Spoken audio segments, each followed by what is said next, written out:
faites référence au fait qu'il faut briser les tabous pour que toutes les souffrances soient reconnues.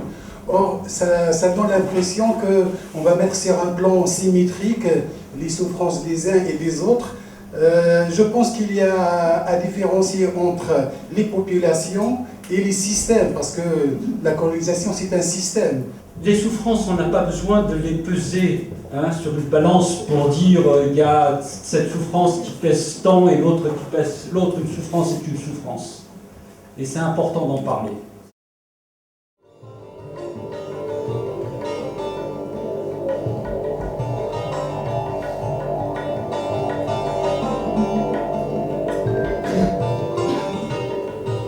Ans après, je me promène dans ma Kabylie natale, comme un pèlerinage dans cette région de la Soumane, qui a connu les combats les plus meurtriers de la guerre d'Algérie. C'est ici que j'ai vécu toutes les joies d'un enfant, et partagé la peur quotidienne avec ma famille, face aux menaces aussi bien de militaires français que de combattants algériens. Je souhaitais vraiment faire un film dans lequel il y avait à la fois des représentants de ce que vous appelez tout à l'heure les pieds noirs, toutes les populations d'Algérie, harkis, algériens. Et je voulais aussi à la fois une rigueur historique, c'est-à-dire que ce que je raconte n'est pas uniquement lié à la mémoire des personnes qui interviennent dans le film, mais aussi, d'où mon commentaire, d'où les images d'archives, liées à des faits très, très précis, mais je voulais aussi cette intimité de ceux qui ont vécu cette période très, très, très dure de la guerre d'Algérie. Être coupé de sa ville natale, c'est terrible, parce que vous pouvez quitter votre ville, mais elle ne vous quitte pas. Et à partir de là, vous vivez en partie double. L'attachement au pays d'avant de Raphaël Drey est au-delà de la nostalgie. Sa ville natale, Constantine, à la fois musulmane, juive et chrétienne, reste pour lui comme une promesse de vie commune jamais réalisée. Il n'oubliera jamais d'avoir chantonné en arabe les mélodies des films égyptiens programmés par son père dans ses salles de cinéma. Ses souvenirs sont ses points de repère pour ne pas perdre l'équilibre et échapper à tout ressentiment. J'ai débarqué à l'aéroport de Marignane, j'étais comme le chien de Kafka, vous savez, qui a quitté le sol, les pattes de derrière ont quitté le sol d'avant, les pattes de devant sont nulle part. Donc j'arrive, j'ai 19 ans, je suis à l'âge de devenir homme, je vais devenir majeur, et puis voilà. Je ne suis plus dans mon lieu de naissance et je suis dans une France que je ne reconnais pas. Les plaies sont encore vives. Quand je dis les plaies, c'est les plaies des individus. Pour Raphaël Drey, jamais il n'oubliera qu'il a été obligé de quitter son pays, le pays de son enfance. Quitter son pays de son enfance, c'est très dur. Pour Fatima, c'est la même chose. Elle a quitté son pays. Pour Maïssa Bey, elle a vécu des choses extrêmement dures. Perdre son père à 5 ans parce qu'il a été torturé, exécuté par l'armée française, c'est quelque chose qu'on n'oublie pas. Par contre, en ce qui concerne la grande plaie, si on peut appeler ça plaie, je pense que du côté du peuple algérien, je parle du peuple algérien, je ne parle pas des autorités, la page est tournée. Toute personne d'origine algérienne, pieds noirs, juive, qui retourne en Algérie aujourd'hui, le sent, le voit, elle est accueillie avec beaucoup de chaleur, d'invitation. Brigitte Belkimoun, qui est une journaliste qui était à Europa, maintenant à la France Télévisions, qui a écrit un livre, puisqu'elle est arrivée, elle, à quelques mois d'Algérie, et elle retournait là-bas pour écrire un livre sur l'histoire de sa famille. Elle m'a raconté qu'elle pouvait faire 4-5 dîners par jour et 10 déjeuners par jour, tellement elle était invitée à gauche, à droite. Donc il n'y a pas du tout de ressentiment du côté du peuple algérien. Du côté français, il y a un groupuscule de personnes qui n'arrivent pas encore à tourner la page, mais la majorité des pieds noirs a tourné la page. J'ai raconté même les violences des uns et des autres. Mais je voulais à un moment donné dire que je parle aussi en tant que Français qui a vécu cette période, et je l'ai vécu à l'époque en tant qu'indigène, en tant qu'Algérien indigène, mais c'était il y a 50 ans, il y a plus de 50 ans, et j'ai envie qu'on prenne un tout petit peu, non pas l'oublier, ça ne s'oublie pas. Quand on l'a vécu, ça ne s'oublie pas. Et dans les livres d'histoire, il ne faut pas l'oublier. Mais je pense que si on ne parle que de ça, on n'aura jamais un regard de compassion vis-à-vis des autres qui ont souffert comme soi. Et on ne regardera jamais l'avenir avec optimisme. Enfant, le premier Français que je rencontre, on disait à l'époque européen, est un soldat, probablement un appelé qui découvre un pays inconnu. J'avais 20 ans en 56, vous voyez. Donc c'est l'époque, les jeunes ne se rendent pas compte maintenant, mais il y avait la conscription, c'était 10 ans après la guerre, c'était pas vieux, donc on était déjà imprégné de ça, de la résistance et en même temps de l'occupation, mais sans faire aucune éducation politique. On n'a pas eu d'éducation politique, critique. Donc on était dans un moule, qui était le moule de la famille, le moule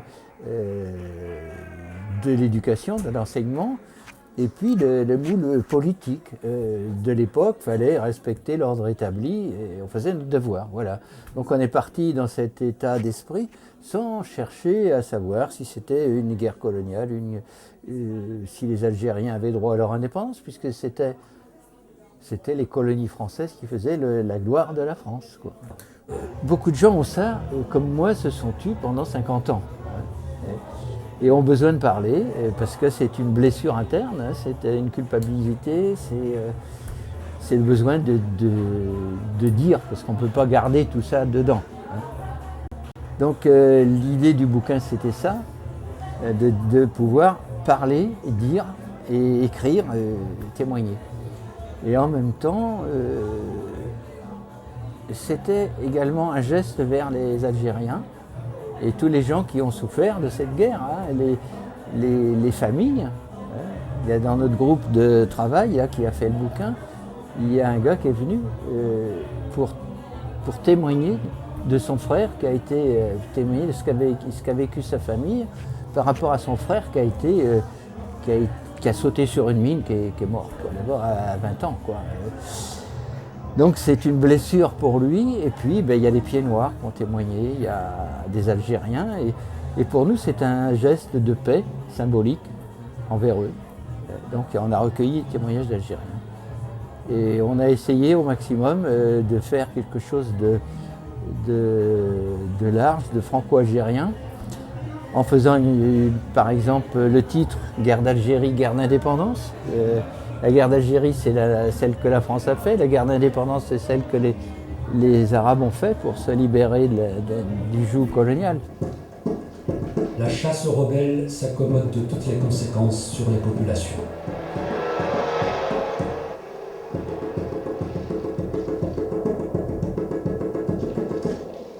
Les principales victimes sont les civils dont les militaires se méfient à chaque coin de rue ou de maison. Leur vie, leurs biens ne valent pas grand-chose lors de ces opérations de grande envergure. Alors quand je suis revenu en fin 58, j'avais 23 ans, j'ai repris à travailler le jour de mes 23 ans. Et j'ai retrouvé, mais je travaillais au chantier de la Loire à Nantes, chantier naval et grand chantier là, quoi. Et c'était fortement syndicalisé, donc j'ai retrouvé mes copains syndicalistes qui m'ont dit « mais qu'est-ce que vous avez été foutre là-bas, les Algériens ont droit à leur indépendance ». Et ça commençait déjà à manifester pour l'indépendance. Il y avait des partis politiques qui défendaient l'indépendance d'Algérie. Alors je me suis dit, bon, chez moi, Mon père est mort pendant que j'étais là-bas. Ma mère disait c'est pas possible que ce qui s'est passé là-bas, non, les gens ne peuvent pas comprendre, donc on n'a rien dit, on n'a pas parlé. Hein, parce que parler, il faut être écouté pour pouvoir parler. Donc comme ça intéressait personne et en plus c'était culpabilisant parce que on s'apercevait que la cause n'était pas juste, n'était pas bonne. Donc tout ça fait qu'on s'est tu.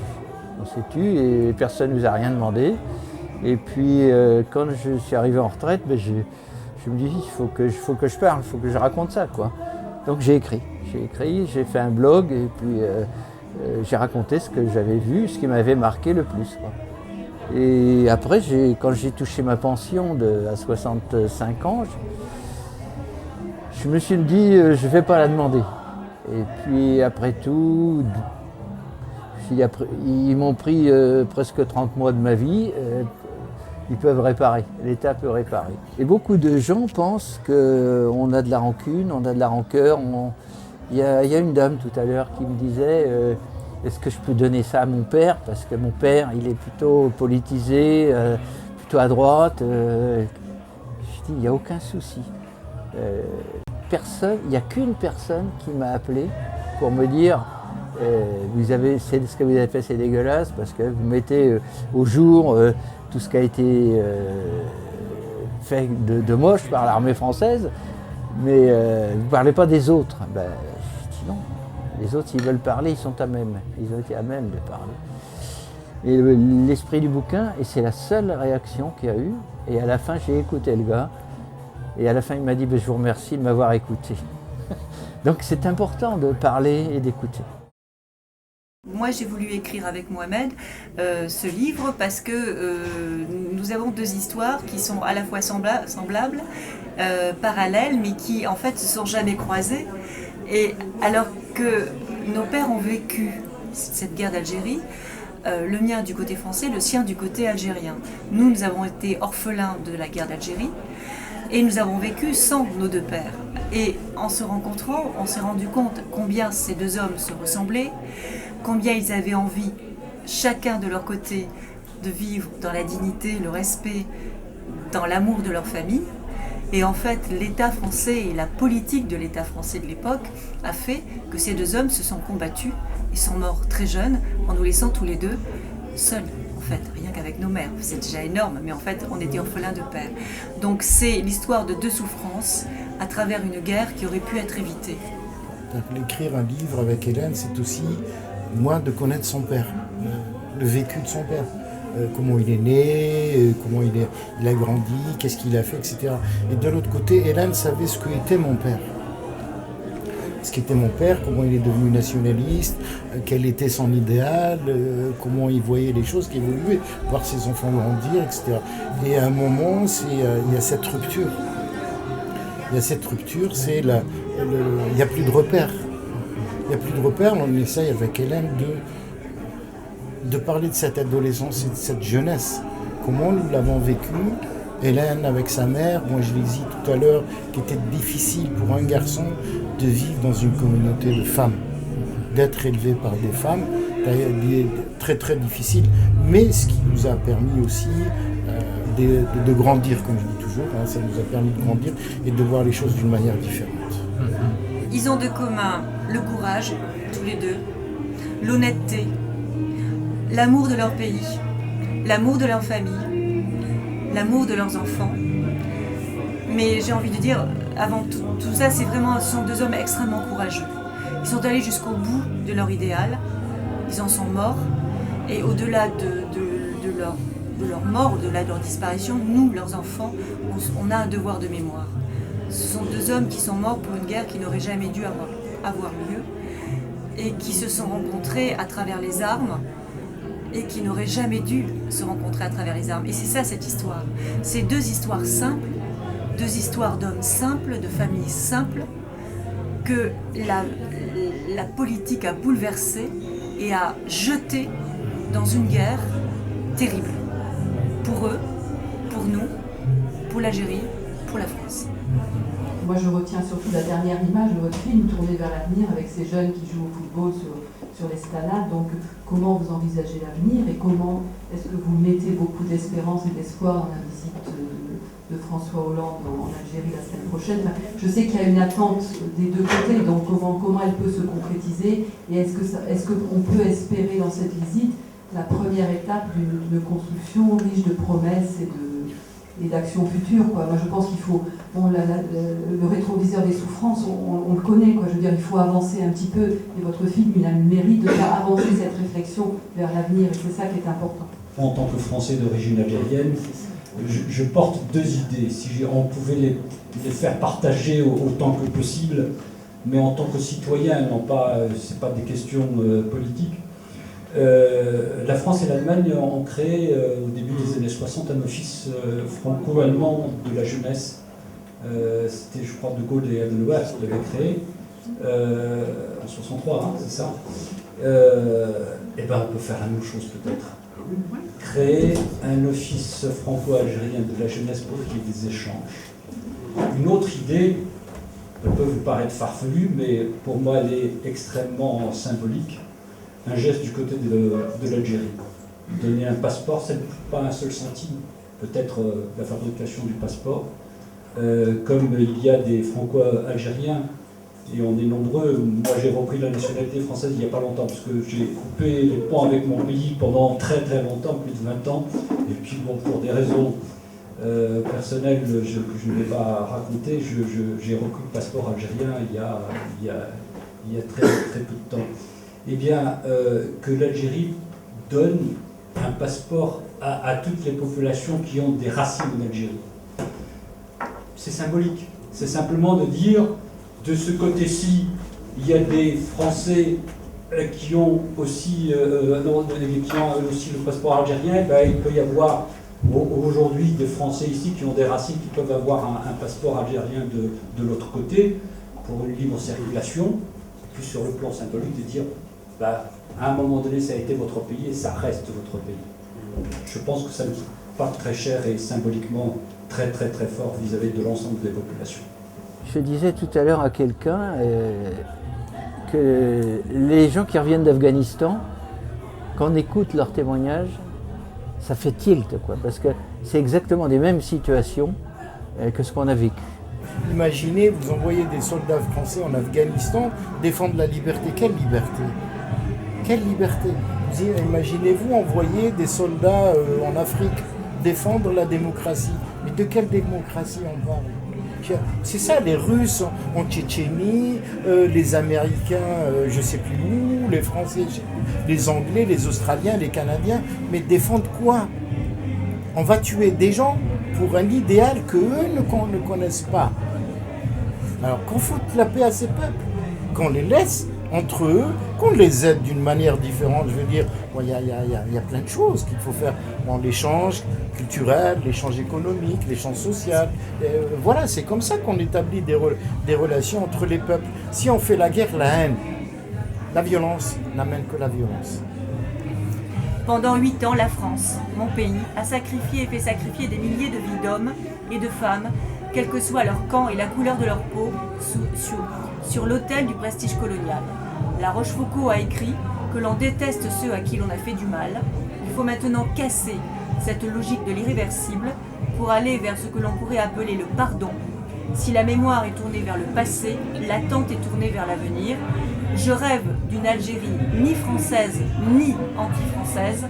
Et aujourd'hui, même si la blessure n'est toujours pas totalement cicatrisée, les héros d'antan sont fatigués, il est temps de se tendre la main. Moi, lorsque je vais très peu en Algérie, hein, je ne vais pas tous les ans, mais que ce soit pendant le tournage ou 5 ans auparavant, parce que j'ai mis 5 ans avant de retourner, il y a un optimisme extraordinaire. Il y a des difficultés, il y a du chômage, il y a une jeunesse désœuvrée, il y a un manque de perspective parce qu'il y a un manque de démocratie, un manque de stabilité.